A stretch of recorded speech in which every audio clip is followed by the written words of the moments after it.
Today I'm going to tell you guys how I am getting rid of my knee pain so that I can get back to running as quickly as possible. How's it going, runners? My name is Justin Thompson. I'm your average running PT, and I help the average runner achieve their own personal elite status. If that's something you guys are into, then go ahead and hit that subscribe button and click the bell so you know when the next video comes out.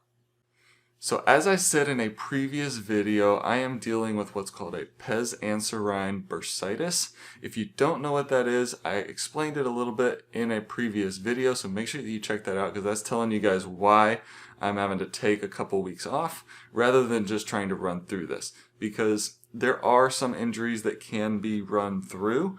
This one, for me, is not one of them. I know I need to take the time off. So now, what am I doing during this time off to get back and not have it recur again when I start running again? Okay? So, right now, what I'm dealing with is a pes anserine bursitis, which is an inflammation of a bursa. Now, what happens with any injury is you go through 4 stages of healing. So the first phase is hemostasis. Alright, this is where blood rushes to the area where it's trying to lay down platelets and it's trying to actually coagulate and create a scab. And basically, the point of this is to stop the bleeding. Now, once you get past the bleeding, if there is any, then you move into the inflammatory phase. This is also called the defense phase. This is where you've got white blood cells and you've got all of the healing agents and all the cells that are like trying to eat away at the bad tissue and get rid of all of the tissue that's not helpful anymore, damaged tissue, things like that, and it's trying to basically get rid of it for you. Okay, so you've got a lot of stuff moving into that joint. That's why you end up with swelling. That's why you might end up with, you know, if it's a scab, it might be more familiar with like the pus kind of stuff. So it's like white blood cells and things like that that give you this like white stuff that goes into that area. Okay, but you've also got a lot of blood flowing into the area. So you've got this what may look like a swelling going on in and around, for me, the knee, or for any other injury, whether it's an Achilles tendon or whatever. So you've got this swelling response or inflammatory response that is actually very helpful. We need that inflammatory response to occur in order for all those healing agents to get in there and start to eat away at the bad tissue. So it's trying to clear things out and make the tissue bed ready for laying down more tissue. Okay, so when we move from step 2, which is the inflammatory phase, into step 3, and let me just kind of make sure that you're understanding that these phases, they overlap. They don't just, it's not just one, that one ends, and then it moves on to the next. And then that one ends, and it moves on to the next. There's this overlap between them. And so there's no like definite point where the inflammatory phase ends and the proliferation phase begins. So third step, proliferation phase, is where you are starting to lay down more tissue. This is where collagen starts dropping onto those new clean tissue beds. But the problem with that is it lays down in a very unorganized fashion. Okay, so it might lay down kind of all knotted up like this. And when that happens, you have to make sure that you realign that tissue the way that you want it to go. For me, what I'm dealing with is like tendon injuries as they run over the bursa. So I'm trying to get that new collagen to lay down, but it lays down like this. So then during the maturation phase, we want to be doing some sort of rehabilitative work in order to realign those tissues. Because what happens is if you just let it sit like this for a long period of time, then this is how it's going to scar. And if you think about it, if you just let it scar like this, then you've got a very immobile piece of tissue that could be prone to more injury again later, or maybe that particular area won't get injured, but because of a lack of flexibility of that tissue, then some other area in that same muscle, tendon, joint might end up being affected, okay? So you want to make sure that during step 4, the maturation phase, you're starting to apply loads to it to get it to align and do the things that you want it to do.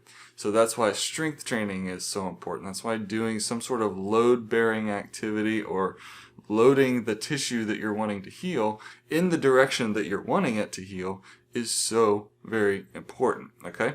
So you got to make sure that you are putting that load through it in step 4, the maturation phase. So as of right now, I am about 2 days into my resting, okay? So I am not running for 2 weeks, as I mentioned. So what am I doing right now? Right now, I would say I'm still kind of in that inflammatory phase. And so during that inflammatory phase, what I'm trying to do is offload the area so that it doesn't get worse. Okay, so what am I doing to kind of offload and speed up the healing of this entire process? So there's a few things that I'm doing.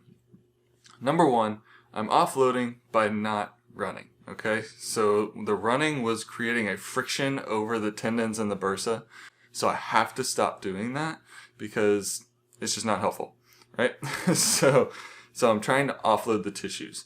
Now, I'm also dealing with some tightness in the muscles that turn into that pes anserine tendon that comes into the knee. So I'll kind of show you which muscles those are right now. It's the sartorius muscle that runs right across the front side of the thigh and crosses over up to the hip. And then you've also got the gracilis, which is on the inside of the thigh. It's an adductor muscle. It kind of closes the hips together. And then it's also your semitendinosus, which is one of your hamstrings right along the back side of the thigh. And they all come together to form that pes anserine tendon that attaches to the knee. So I'm offloading it by not running, and I'm also offloading it by doing a taping technique with kinesiology tape. So kinesiology tape can be very, very helpful. One, because it can apply a sensory stimulus where it actually kind of helps decrease the pain just because of the way it feels on the skin. But it can actually do a little bit of offloading the tissue. So what I'm doing is I'm taping it in such a way that it's actually offloading that hamstring tendon and the gracilis tendon. So I'll show you guys kind of what that looks like. And then I'm also just kind of generally wrapping the front side of the knee just to provide a little bit more hold to that piece of tape, as well as just a little bit more tension to that offloading process.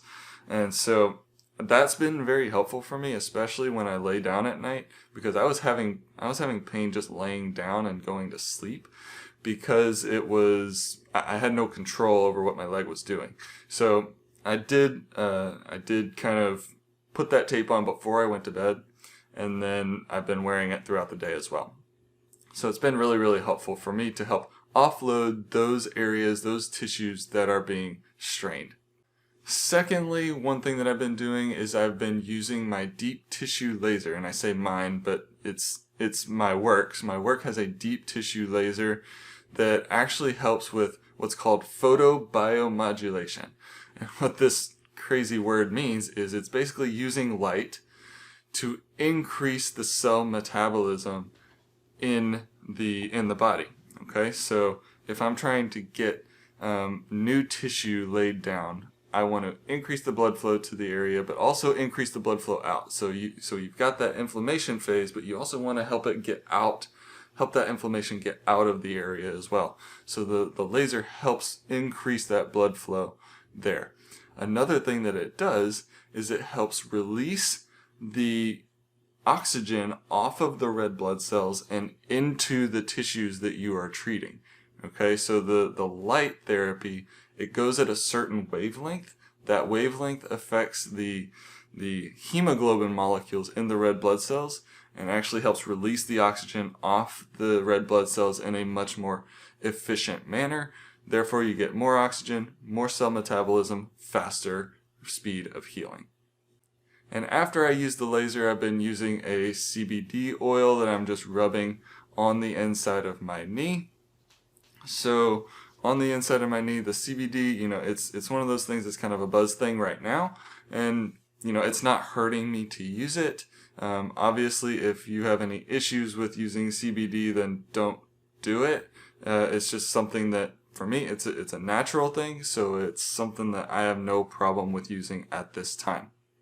Now, I'm also putting into my body curcumin tablets, so this is to help with inflammation as well, to kind of create a faster speed of movement of all of that inflammation that's going into my knee. I want to also push it out as well. And so curcumin, it's the active ingredient in like turmeric or something like that. So it's just a turmeric extract, and the pills just, they look like orange turmeric spice. So that's what I'm using right now as a natural anti-inflammatory as well. Really pretty effective. It's, you know, I've taken 2 of these in the morning just to kind of make sure that I start that anti-inflammatory process during the day, and it acts just as good as like ibuprofen, in my opinion. Some people disagree, and maybe it's a placebo effect for me, but you know what? If it works, it works. So that's what I'm doing right now as I'm still in the inflammatory phase and maybe kind of moving into that proliferation phase. So for right now, I'm just trying to control the inflammation, decrease pain and discomfort, which it is getting better. It is getting significantly better. I've been off for 2 days, and now I feel like I'm almost pain-free, which is kind of what happened last week when I took a couple days off and then tried to go run again.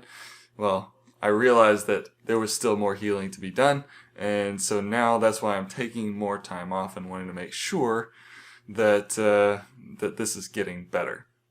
So as I move through this rehab process, I want to share with you guys exactly what I'm doing. As I move into the proliferation phase, as I move into the maturation phase, what are those things that I'm going to be working on to help that tissue to actually heal in the proper alignment and do things the way that I want them to do it, and end up with tissues that are as normal as possible, right? So, but that's what I want to do for you guys, and I hope that these videos aren't too boring, because I know it's not a ton about running, but I think it's very important to go over some of the things that happen during a injury and during an injury recovery, and I think it can be very helpful for you guys if you watch this video. Alright, so that's all I got for today. Head on out there, seek your elite. God bless, and I'll see you next time.